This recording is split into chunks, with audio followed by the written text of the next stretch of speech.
नमस्तेभ्यः। अहिंसा परमो धर्म की, आचार्य गुरुवर श्री कुंद कुंड भगवान की, आचार्य गुरुवर श्री ज्ञान सागर मुनि महाराज।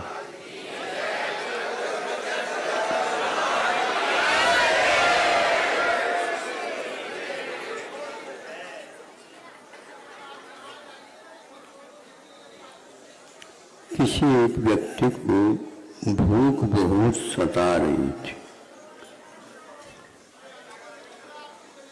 और वह सोचता है इस क्षुधा का निवारण किससे किया जाए। निवारण के लिए सोचा, लेकिन वहां पर एक फल लगा था बेल पर। देखने को तो बहुत अच्छा लग रहा था, इसी को खा लिया जाए। सामने दिखा है, सहज रूप से दिखा है, हम अन्यत्र कहीं गए ही नहीं थे। उसको अच्छे ढंग से उसने धोधा करके खा लिया। खाते समय उसको कोई भान नहीं हुआ।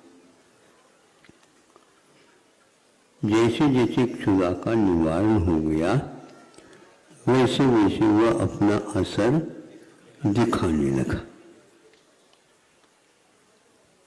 वो ऐसा असर दिखाने लगा, आधा एक घंटे में उल्टी और दस्त दोनों तरफ से वह चालू हो गए।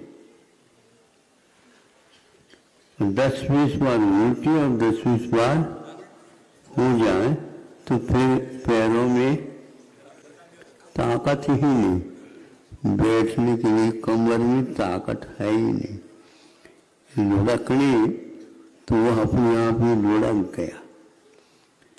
बहुत भयंकर वेदना होने लगी, पेट में जलन और प्रारंभ हो गई, आंखें सारे लाल होने लगी। इस दशा को थोड़ी चिल्ला करके किसी से कहा। योग से एक वेद जी वहां से पार हो रहे। इसका क्या उपाय हमें बता दो, चिंता न करो, क्या हुआ, ऐसा ऐसा हुआ। जो आपने खाया था उसी से ठीक होगा।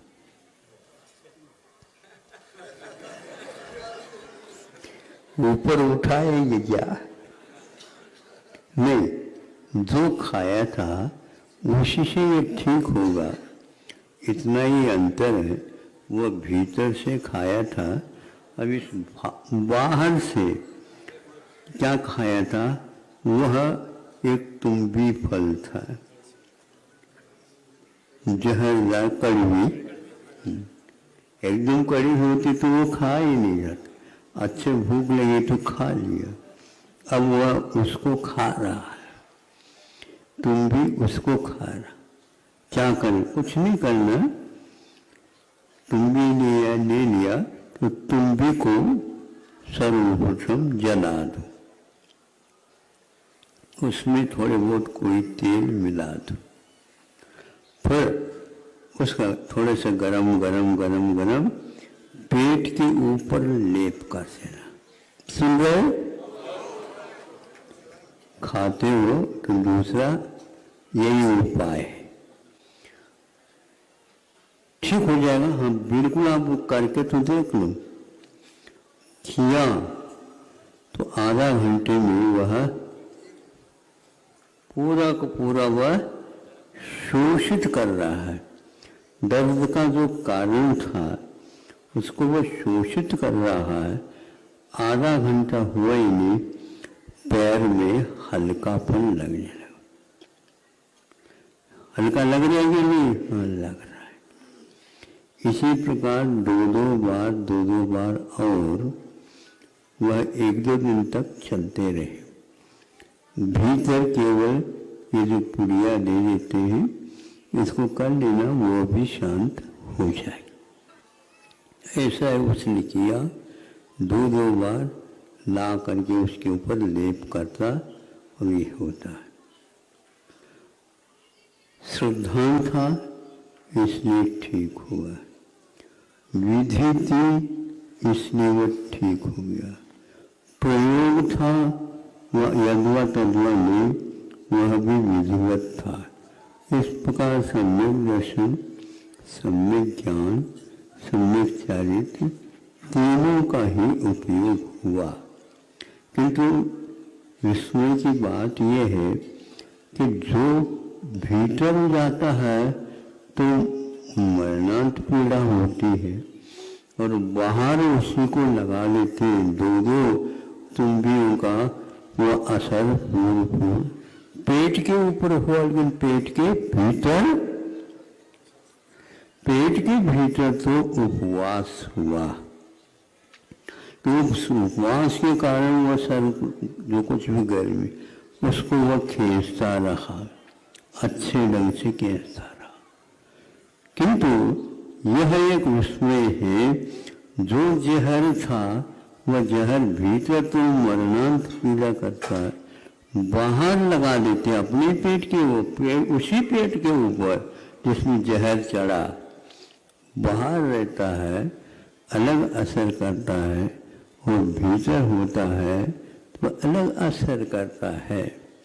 इसलिए अपने को बाह्य और अभ्यंतर दो प्रकार से क्या कह रखा है, उपवास आदि 12 तप बताए। बाहरी तप क्या है, भोजन नहीं करना, इतना ही पर्याप्त नहीं, भोजन करने के भाव भी नहीं करना। यदि भोजन करने के भाव रहे और आप उपवास करते आते हैं तो फिर स्वप्न में भी खाते ही रहते। स्वप्न में भी खाते हैं तो वो दोष माना जाता है। इसलिए समय पर आप दिन में खाओ, फिर मुँह इत्यादि धो धा करके बैठ जाओ, निश्चित रूप से आपको आराम मिलेगा। उपवास एक प्रकार से हमारी परीक्षा लेता है कि हमारे इसके ऊपर विश्वास है क्या नहीं। जिसको विश्वास रहता है वह एक प्रकार से उम्मीद भी कर लेता है, तो भी उपवास से भी बढ़कर के उसको फल मिलता है, क्योंकि वह एक प्रकार से वैयावृत्ति के हेतु को लेकर के चल रहा था। उपवास तो नहीं कर सकता हूँ, लेकिन जो उसको पीड़ा है उसके लिए वैयावृत्ति के लिए समय निकालना पड़ेगा, तो इसलिए यह तो काम नहीं चल पाएगा, थोड़ा बहुत खा लेते।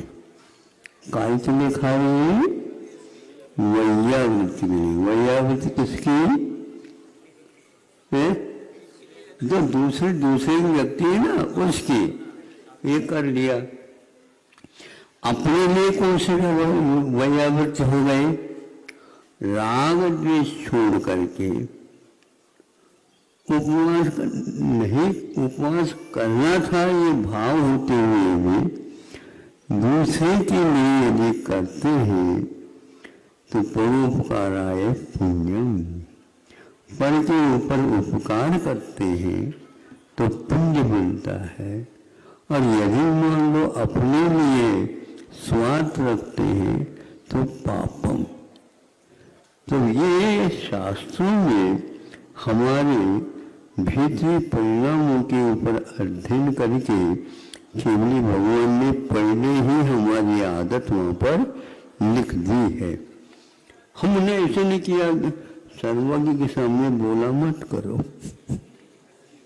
पक्का है वेद जी की जमीन क्या बोल रहे होगा, दोनों गलती करते जा रहे हो। इसलिए जिससे खाया, जिसको खाया उसी से ये ठीक होगा।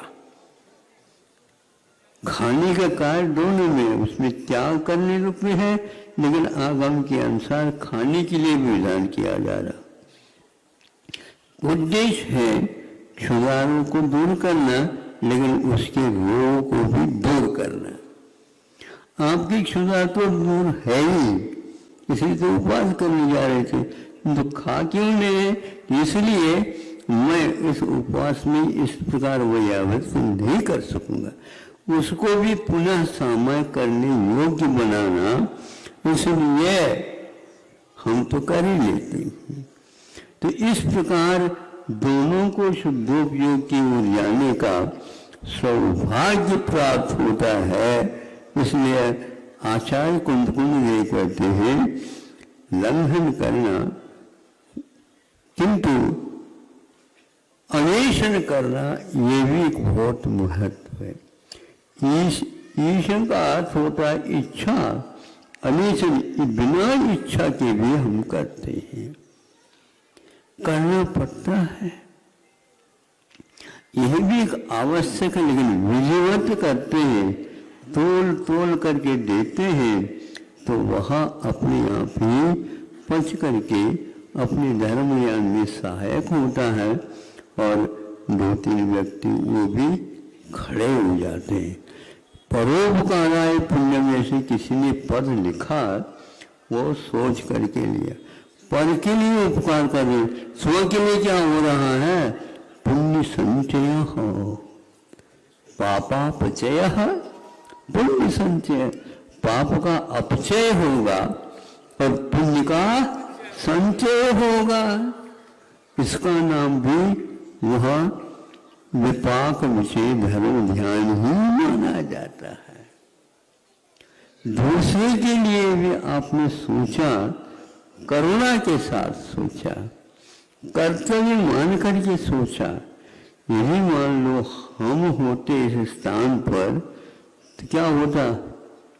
महाराज हम होते ही नहीं, इतनी वेदना को कौन सहन करेगा? उसने तो सहन कर लिया आप लोगों के भरोसे। इस प्रकार घर में ऐसे भी सदस्य होते हैं जो अपने लिए वो कुछ नहीं करते और बाद में सब लोगों को भोजन करने के उपरांत चाहिए तपस्या तो हो गया, फिर बाद में भोजन करते हुए अंतों की तैयारी और कर लेते। अपने स्वयं के लिए नहीं, जो भोजन करके गए ना, काम करके आएंगे तो दिन डूबने से पूर्व उनको तैयार करना है। तो बड़े बड़े घरों में हमेशा हमेशा चूल वो जलती ही रहती, बताते तो बड़े बड़े हैं, मानो उसके बीच में बच्चे और आ जाएंगे तो वो उनका अनुभव तो चलता ही रहेगा। हाँ, तो इसीलिए आचार्य ने बहुत सोच समझ करके हमारे भावों के ऊपर अध्ययन करके ये इस परिस्थिति में अपने आप को सुखी भी बना सके, सब प्रकार की वेदनाओं को सहन भी कर सके, किंतु उन्हें एक प्रकाश यह भी दे दे कि वह हमारा अन्वेषण जो है यह उपवास से कम नहीं है, ऐसा कहा।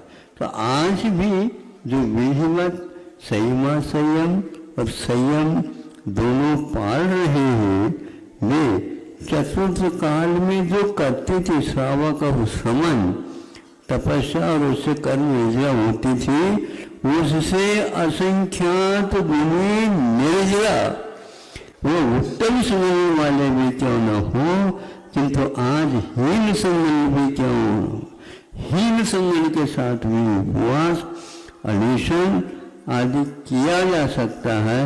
वहाँ केवल परोपकाराय भी स्व पुण्य संचय, अपने पास ऐसा पुण्य का संचय हो जाता है तो अगले जीवन में चुटकी बजाते।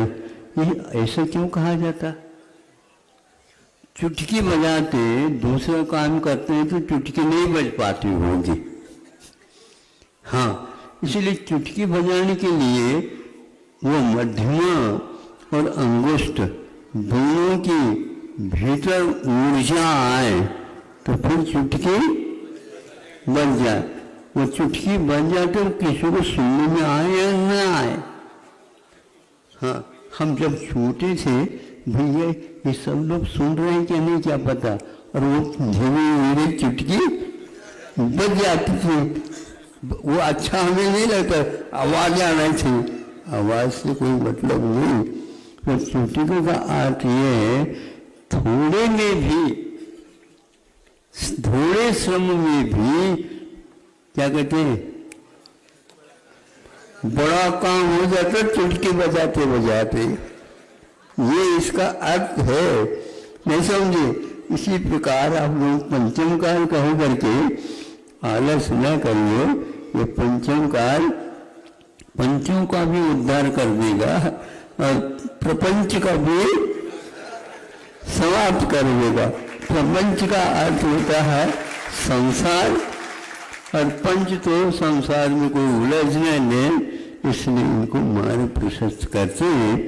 हमारे पंच पुण्यष्टि हुई हमारी पंचायत है, उनको अच्छे ढंग से रखो, आराधना के सूत्र में पूर्ण करके कल्याण हो जाएगा। विश्वास का भी खेल है, सौदा करते हैं तो उसमें घाटा भी लग सकता है। कैसे घाटा लगता है हम देखना है, ऐसे करते तो आगे बढ़ जाता है। अहिंसा परम जरूरी।